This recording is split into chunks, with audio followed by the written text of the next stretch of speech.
Hello guys! Gusto mo bang kumita ng extra gamit ang inyong Wi-Fi or existing Wi-Fi sa bahay or sa tindahan or sa business nyo? So guys, ito nga pala yung offer namin So pwede kayo guys maglagay ng piso Wi-Fi na no need ng bendo machine.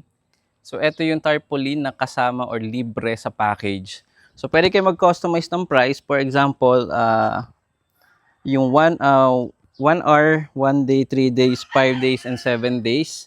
So, kayo na po ang bahala kung magkano ang ipipresyo nyo dito. And for today's video, meron tayong dalawang deliver. Ito, ayan, ready na ito for delivery ngayong araw. And, ito sila, shoutout kay Isis Season and Joey Bis Manos. So, ito yan guys, yung kanilang order. Ayan, pakita nyo guys for deliver. Di-deliver natin ngayon to. And then, papakita